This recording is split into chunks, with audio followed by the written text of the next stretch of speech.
모닝미팅을 시작하겠습니다. 먼저 투자 전략 추석 기간 동안에 이슈 정리하겠습니다. 김영환 연구원 발표해 주세요. 네, 안녕하세요. 추석 연휴 기간 코멘트 말씀드리겠습니다. 연휴 기간 동안에는 미국발 뉴스플로우들이 주로 많았고요. 미국의 그 대선을 앞두고 1차 TV 토론회가 열렸습니다. 양쪽이 네거티브 전략이 많았다 이런 거 있었고요. 또 하나는 트럼프 대통령이 코로나19의 확진 판정을 받았다는 얘기, 그리고 미국 의회가 코로나 4차 부양책에 대한 합의가 불발된 상태로 하원이 후회에 들어갔다, 이런 뉴스들이 주로 있었습니다. 전반적으로는 시장 불확실성을 키울 수 있는 요인이 많았고요. 다만 다음 주까지, 이번 주부터 나올 새로운 뉴스들을 생각해보면은 빅히트 엔터테인먼트의 공모주 청약이 이번 주에 예정이 돼 있고요. 그리고 3분기 어닝 시즌이 이번 주부터 개막이 됩니다. 그래서 사실 지난 뉴스플로우들만 보면은 시장에는 약간은 부정적인 뉴스들이 작용을 하고 있는데, 다만 앞으로 나올 뉴스들을 보면은 좀 기대감을 자극하는 요인들이 상대적으로 더 많다라고 볼 수 있을 것 같고요. 그리고 해외발 뉴스플로우에 대해서 잘 생각해 볼 부분이, 지금 당장은 시장에 네거티브로 작동한 부분들이 컸는데 이게 앞으로도 계속 안 좋은 방향 일변도로 해석될 여지가 있느냐, 것이냐라고 보면은 반드시 그렇지는 않을 것 같아요. 이제 예를 들면 미국 의회가 부양책이 합의가 불발됐다라고 하지만 공화당 쪽에서는 기존에 얘기하던 것보다는 부양의 규모를 키웠고, 그 트럼프 대통령 같은 경우는 코로나19의 확진 판정이 일단 국정 공백의 불확실성, 이런 부분에 대한 걱정을 자극한 게 있지만, 반대 측면에서 보면은 지금 TV 토론회 이후에 트럼프 지지율이 떨어지고 있는 상황에서 확진 판정까지 받았다는 얘기는 무언가 공화당이나 트럼프 입장에서 좀 더 전향적인 경기와 증시를 부양할 수 있는 정책의 필요성이 높아지고 있다, 이렇게도 해석할 수가 있거든요. 그래서 시장 뉴스플로우가 당장은 나쁘게 해석된 게 맞지만은 앞으로까지 보면은 여전히 다르게 좋게 해석될 수 있는 여지도 존재하고 있기 때문에, 그리고 앞으로 예정돼 있는 것들 중에서도 시장의 기대감을 오히려 자극할 부분이 더 크다는 점에서 보면은 시장이 하락 방향이라기보다는 여전히 박스권 내에서의 횡보 흐름을 보일 거라라는 의견은 여전하고요. 그리고 미국 연휴 기간에 발표된 미국 고용 지표를 보면 개선세가 여전히 나타나고 있기 때문에 미국 향수출주에 대한 저희의 관심은 여전히 유지를 하고 있습니다. 이상입니다. 3분기 어닝 시즌에 대해서는 좀 시장 컨센서스라든지 분위기는 좀 어떻게 보시나요? 일단 약간은 상향이 되고 있는 상황이고요. 9월 한 달 동안 코스피 전체 영업이익 컨센서스는 3% 정도 상향이 됐고, 삼성전자가 이번 주에 특히 잠정 실적 발표가 있을 텐데 컨센서스 대비로는 양호할 것 같다라는 얘기들을 많이 하고 있는 상황입니다. 그리고 YOY로 볼 때 영업이익이 증가하는 정도도 2분기까지는 마이너스였지만 3분기로는 플러스로 전환이 되는 걸로 전망이 되고 있습니다. 조현주 연구원이 미국 시장 조금 정리해 주시죠.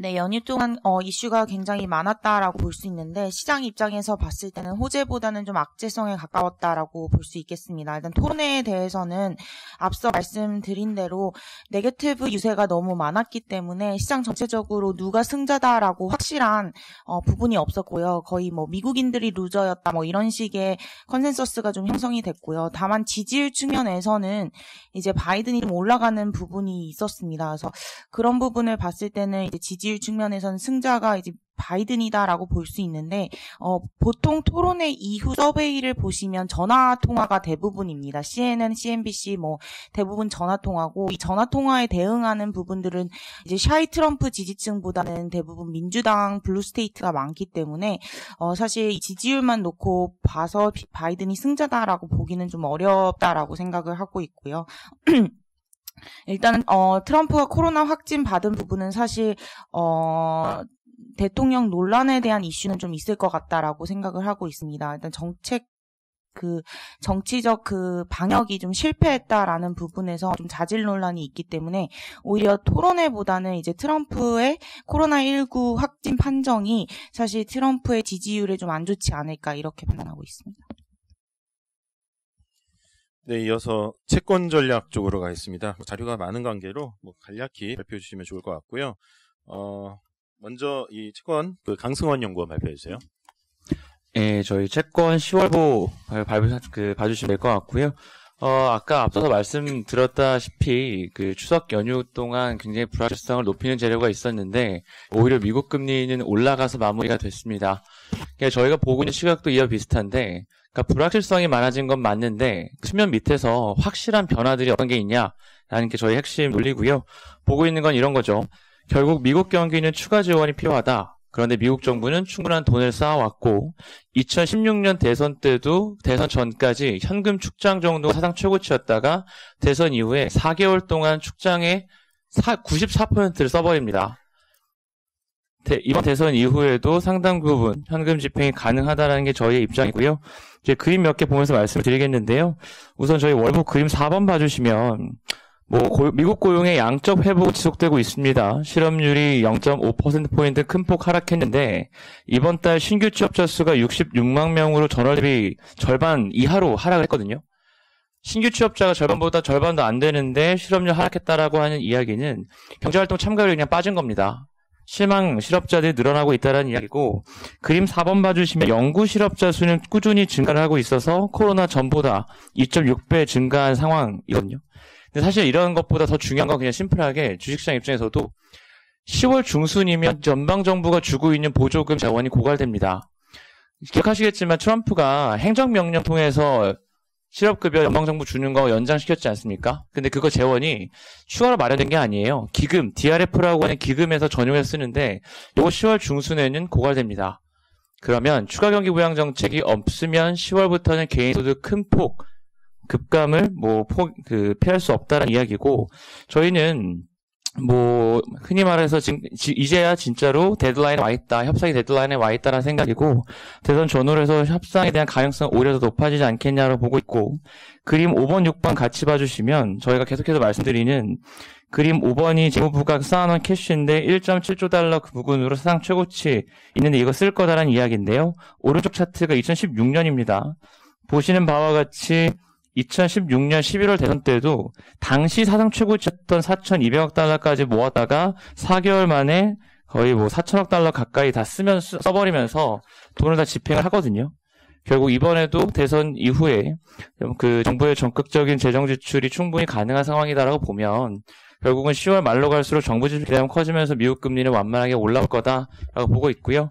국내 금리 같은 경우에는 이번 달엔 정책 모멘텀이 이미 다 소진됐기 때문에 미국 금리 따라서 움직일 거다. 10년 금리 1.40대에선 추가 매수보다는 계속해서 단기채 위주 투자 말씀드리고 있습니다. 이상입니다.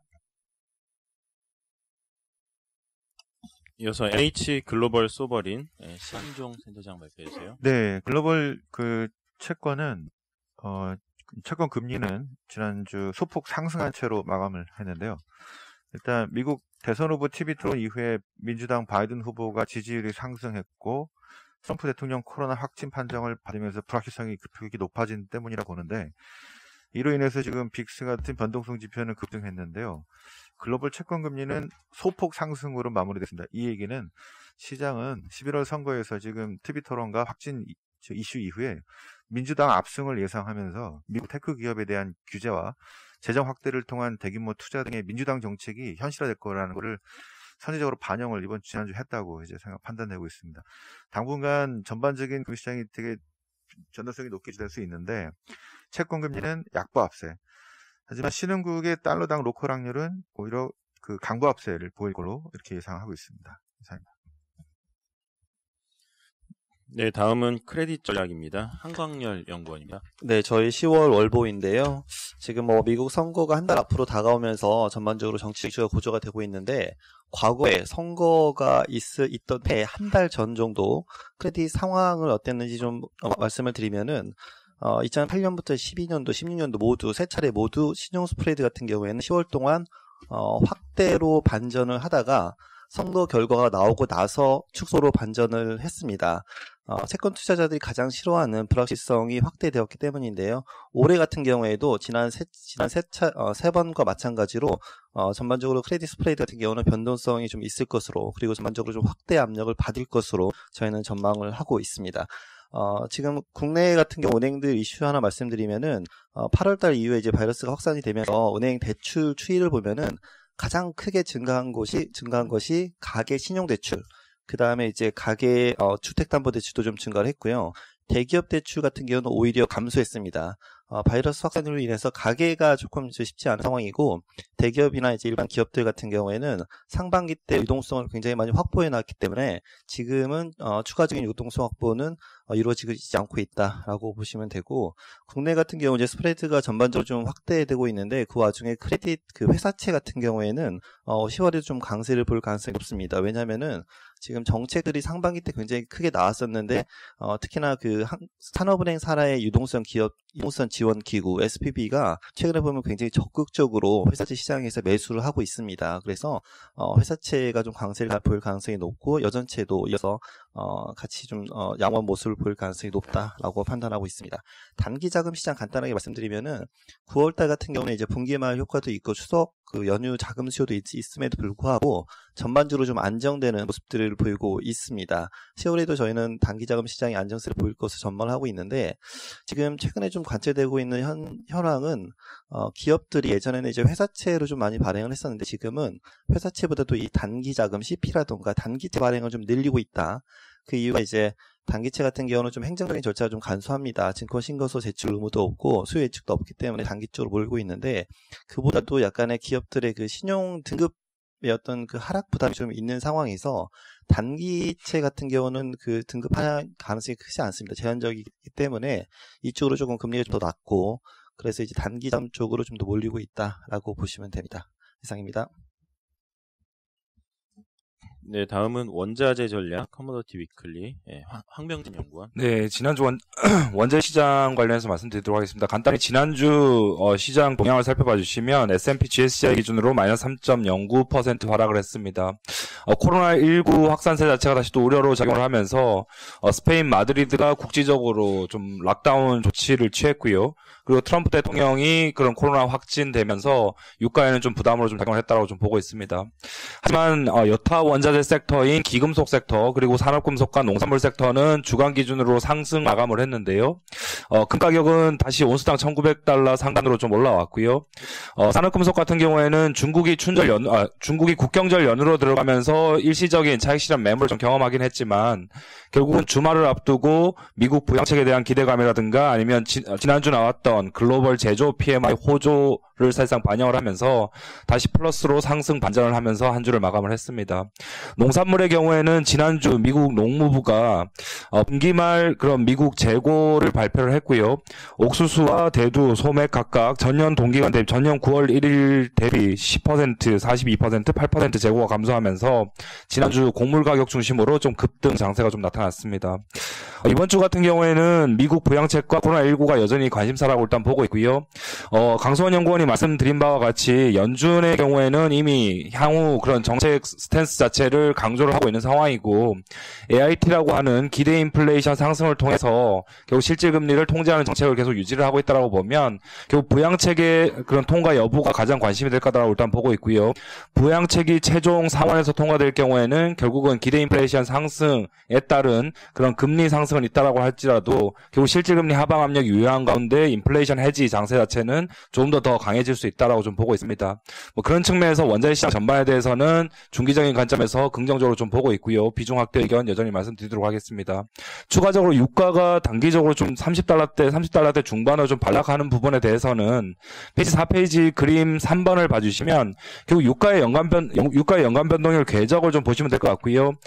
당사가 유가의 연간 변동률이라고 하는 부분, 내년도 2분기에 리플레이션을 기대하는 부분 자체가 결국 유가 연간 변동률이 내년도 2분기에 플러스 100% 이상 뛸 수 있다라고 하는 부분인데, 결국 3분기, 4분기 들어와서 유가가 다시 또 $30 중반에서 거래된다라고 하는 부분은 결국 $40대 중반 정도 수준의 유가가 안정화될 경우에는 내년도 하반기에도 유가의 연간 플러스 수익률 자체가 계속 유지될 가능성이 크다라고 하는 부분으로 보실 수 있겠고, 결국 리플레이션도 어느 정도 상당 기간 지속될 수 있다라는 부분으로 좀 보실 수 있겠습니다. 이상입니다.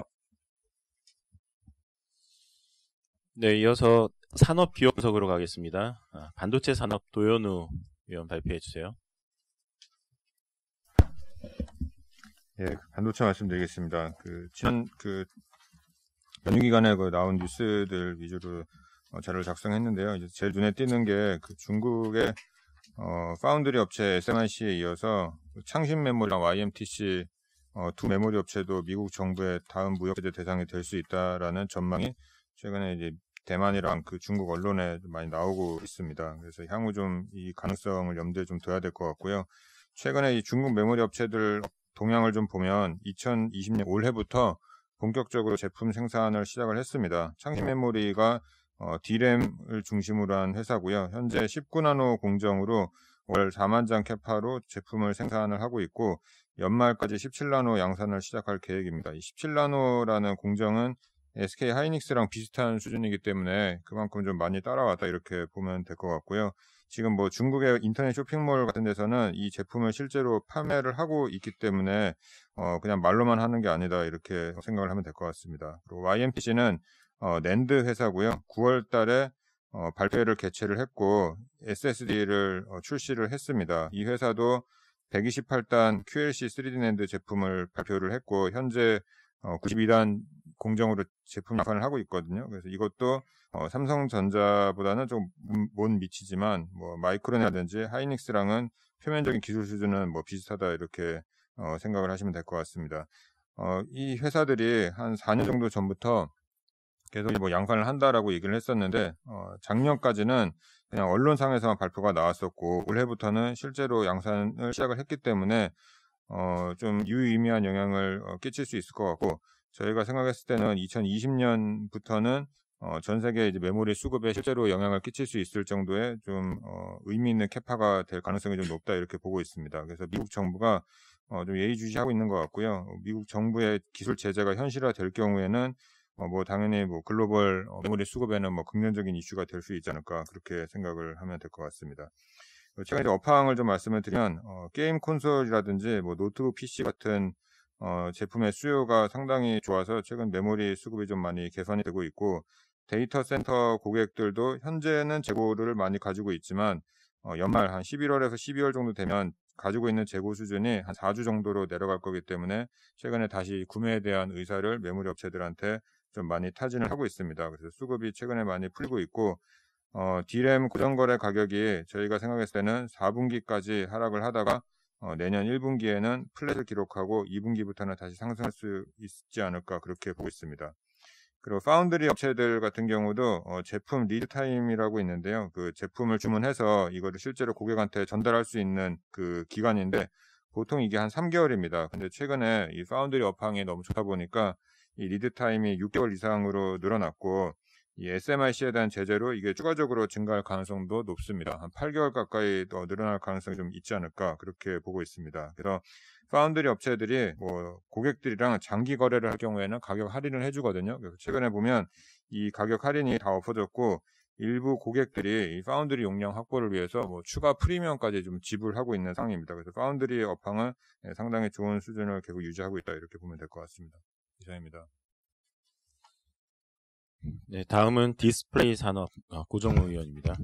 예, 디스플레이 산업 그 LCD 패널 가격 전망 관련돼서 말씀드리겠습니다. 4분기 LCD 패널 가격은 11월 쇼핑 홀리데이 이후부터 저희 하락 전환할 것으로 전망을 합니다. 그래서 올해 패널 가격은 하락으로 마감할 것으로 저희 예상을 하고 있고요. 우선 3분기는 LCD 패널 가격은 상승을 했습니다. 이는 3분기에 이제 세트 업체들이 블랙 프라이데이, 광군제 등에 대비해서 패널 구매를 크게 확대했기 때문이고요. 그래서 LCD 수급 정도를 놓고 보면 3분기 수요 증가율이 이제 공급 증가율을 이제 크게 초과한 것으로 저희 이제 보고 있습니다. 그러나 이제 4분기는 패널 가격 상승세가 지속되지 못할 것으로 보고 있고요. 세트 업체들이 패널 구매를 더 확대할 이유가 없는 비수기 이제 시즌이기 때문이라고 이제 볼 수가 있습니다. 그래서 4분기는 수요는 마이너스 5% 정도 이제 감소를 하고 공급은 마이너스 2% 정도 감소를 해서 수요 증가율이 이제 공급 증가율을 이제 하회할 것으로 저희 보고 있습니다. 최근 LCD 시장 보면 중국 업체들이 과점화 단계에 이제 진입했다라고 이제 보고 있는데 차이나스타라고 하는 이제 중국의 LCD 패널 업체는 8월 말에 삼성 디스플레이 중국 수저 8세대 설비를 인수를 했고요. 중국 BOE는 9월 말에 CEC 판다의 LCD 설비를 모두 인수를 했습니다. 그래서 결국에 중국 내에서도 이제 컨솔리데이션이 일어나고 있는 상황이고요. 그림 4번 보시는 것처럼 21년에 BOE와 이제 차이나스타의 시장 점유율 합은 40%에 이제 육박할 것으로 보고 있기 때문에 결국 중국 업체들은 관여바 단계 이제 진입에 따른 높은 시장 진입 장벽을 이제 구축하기 위해서 경쟁 업체들 대비해서 패널 가격을 낮게 형성할 것으로 보고 있습니다. 그래서 향후 이제 패널 가격의 흐름 자체는 저희는 여전히 이제 부정적일 것으로 이제 보고 있는 상황입니다. 이상입니다. 네, 다음은 기아차 자동차 산업 스팟 코멘트 조승홍 팀장입니다. 예, 연휴 기간에 나온 미국 데이터 먼저 말씀드리겠습니다.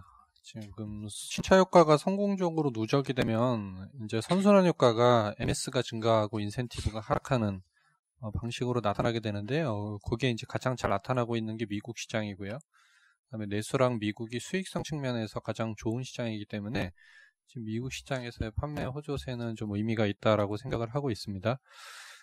지금 연휴 기간 동안 발표된 9월 미국 판매는 6.2% 증가를 했고요. 그래서 팬데믹 이후에 월간으로는 처음으로 성장세를 기록을 했습니다. 영업일수가 이틀이 많았고 레이버데이 위크엔드도 포함되어 있었다라는 효과를 제외하면 실질적인 플러스는 아닐 거라고는 보는데요. 전반적으로 이제 이 수요 감소율이 계속 나타나고 있다라는 점은 긍정적이라고 볼 수 있고요. 지금 현대 기아차 9월 판매는 각각 약 한 56,000대 정도, 한 4.1%, 현대랑 기아랑 MS가 거의 동일하게 나왔고요. 지금 텔룰라이드나 팰리세이드, 베뉴, 셀토스가 잘 팔리고 있고, 특히 기아차 같은 경우가 이제 텔룰라이드 증산 효과나 K5 신차 효과가 지금 눈에 띄게 나타나고 있습니다. 인센티브 측면에서 보면은요, 기아차가 이제 2,991달러로 월별 최저 수준을 기록했는데요. 이건 2015년 6월 이후에 3,000불 이하로 떨어진 거는 처음 있는 일이고요. 일단 텔룰라이드 비중이 늘어나는 부분, 그 다음에 K5가 구형이 신형으로 대체되면서 나타나는 효과, 이런 부분들이 좀 크게 나타나고 있고요. 지금 하반기에 이제 G80이나 GB80 같은 차들, 그리고 산타페 개조차도 생산이 시작이 될 거고요. 그 다음에 소렌토도 연말에 생산이 시작이 되기 때문에 이런 차들이 모두 이제 반영되는 내년까지 수자는 계속해서 좀 좋아질 거라고 보고 있어서요. 미국 쪽의 어떤 데이터들이 계속 좋을 것 같고, 상대적으로 기아차가 지금 미국 쪽에서의 머니 모멘텀이 가장 좋다라고 말씀드리겠습니다. 이어서 기아차 말씀드리면은요.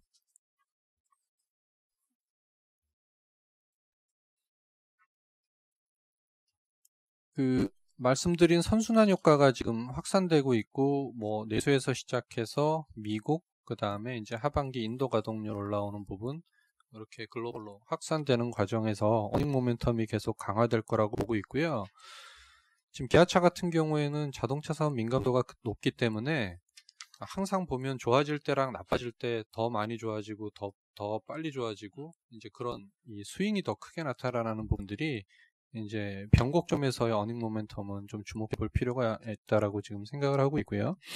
지금 3분기 영업이익 전망치를 한 1,000억 정도 올렸는데, 지금 이제 미국 이제 카니발 출고가 이제 내수 쪽에서 본격화되고요.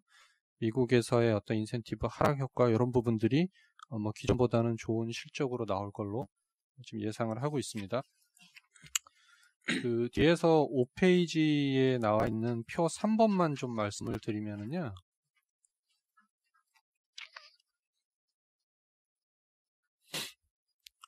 표 3번은 왼쪽은 이제 연간으로, 그 다음에 오른쪽은 올해 월간으로 이제 위쪽에 마켓 쉐어가 있고요. 지금 아래쪽에 이제 기아자동차 인센티브 트렌드가 있는데, 지금 인센티브가 19년 기준으로 기아차가 3,560달러였고요. 1월달이 4,090달러, 그리고 9월달 2,991달러입니다. 그러니까 이제 점유율이 올라오는 과정에서 이제 인센티브가 떨어지고 있는 그런 모습들이 지금 전형적으로 나타나고 있고요. 6페이지의 그래프 보시면은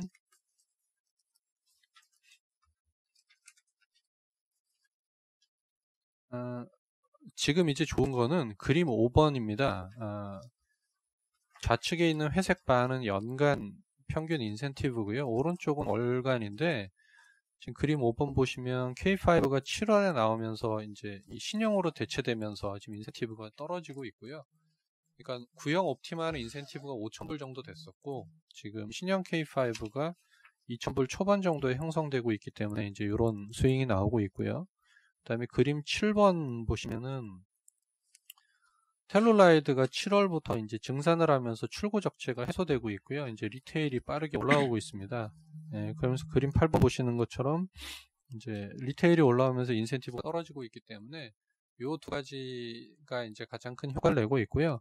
그림 6번 같은 경우는 소렌토인데 소렌토는 지금 11월 달에 생산을 시작할 예정이기 때문에요. 지금 이제 구모델 재고 처리 과정에 있습니다. 그러니까 요 두 차가 잘 돼서 소렌토 재고도 지금 원만히 이루어지고 있고요. 뭐 이 소렌토는 아마 내년부터 가세를 할 거기 때문에 뭐 이런 호조세는 내년까지 계속되는 그 흐름일 거다라고 판단하고 있습니다. 이상입니다. 미국 자동차 9월 판매가 한 6% 증가했는데 YY로 현대차도 호조였고요. 근데 지금 경쟁사들 그러니까 토요타 같은 데는 오히려 감소한 거로 나오는데 이거는 상황은 어떤지요?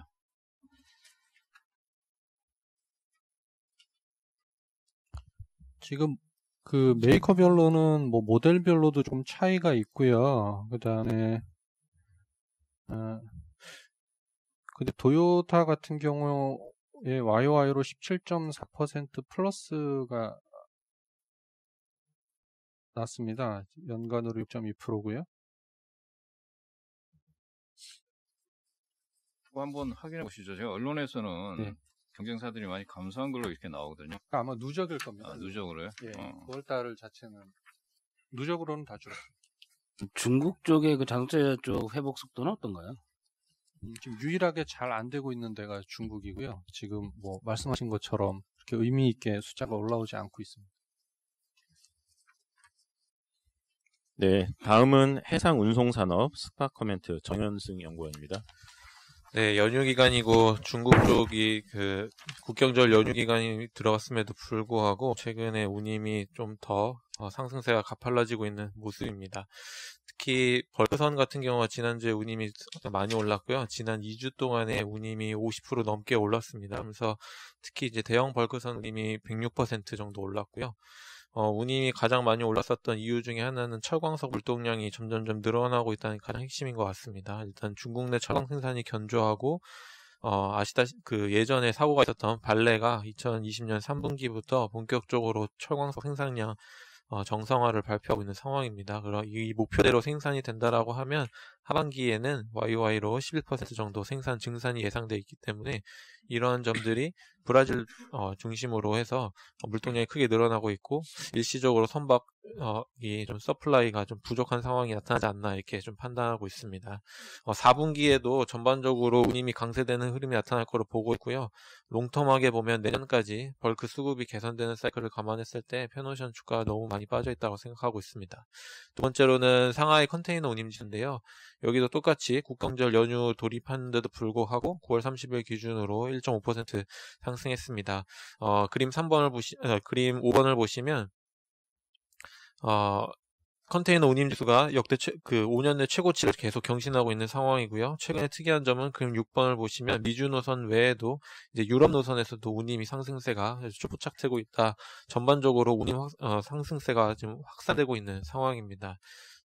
운임 상승의 주요 원인으로는 일단 수요 측면에서는 물동량 회복이 좀 나타나고 있고 일부 노선 특히 이제 아시아발 미국향 노선은 오히려 물동량이 증가하고 있는 추세입니다. 근데 이제 공급 측면에서 컨테이너 박스가 좀 부족하고요. 그 다음에 선사들이 공급 조절을 일부 좀 진행하면서 수급 밸런스가 좀 깨진 그런 상황이 나타나고 있습니다. 원래 4분기가 컨테이너는 비수기고 최근 운임이 너무 많이 올라서 중국이랑 미국 정부가 지금 좀 시장 개입을 좀 하고 있는 상황인데도 불구하고 저는 운임이 어느 정도 조정이 좀 되더라도 폭이 제한될 것으로 보고 있고요.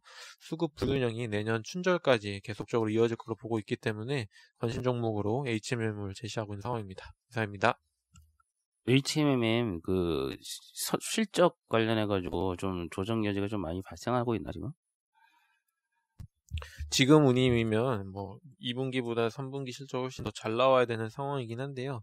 지금 주요 변수는 지금 컨테이너랑 벌크는 운임이 지금 계속 호조세가 나타나고 있고, 탱커, 그러니까 유조선 쪽은 지금 운임이 역대 최저치까지 내려가 있는 상황이거든요. 그러니까 그런 부분, 이제 그 HM이 이제 유조선 사업을 일부 좀 하다 보니까 그 부분에서 좀 아쉬운 실적이 예상되고 있긴 한데, 그냥 본업인 컨테이너가 전체 매출의 80%를 차지하고 있기 때문에 뭐 2분기보다 좀 더 실적이 긍정적이지 않을까 이렇게 전망하고 있습니다.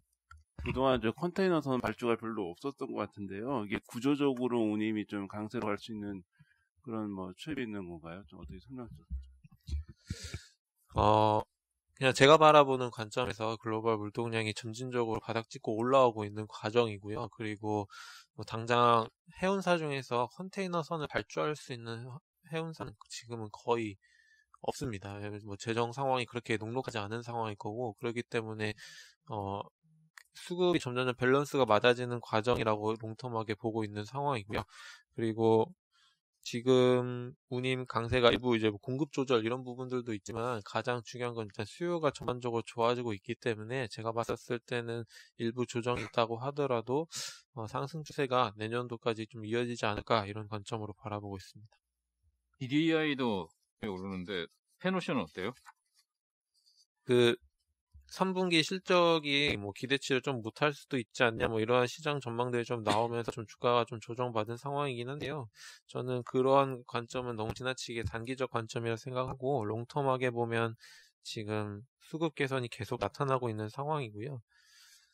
그림 4번을 좀 한번 보시면, 첫 번째로는 올해도 발주량이 이제 1000만 데드웨이트로 평균적으로 인도량이 4천만 데드웨이트거든요. 그러니까 4천만 데드웨이트가 안 되면 그 수주 잔고가 계속 줄어드는 상황인데, 지금 제차 또 2년 내 수주 최저치거든요. 그러니까 결론적으로 내년부터는 이제 선박 인도 자체가 거의 없습니다. 예, 그래서 이런 점들을 감안하면 내년까지 수급이 좋아진다라고 바라보고 있고요. 수요 쪽에서 가장 중요한 거는 철광석인데, 철광석이 만약에 가격이 좀 빠져서 물동량이 늘어난다라고 하면 수급 개선세가 더욱더 가팔라질 수 있다고 생각합니다.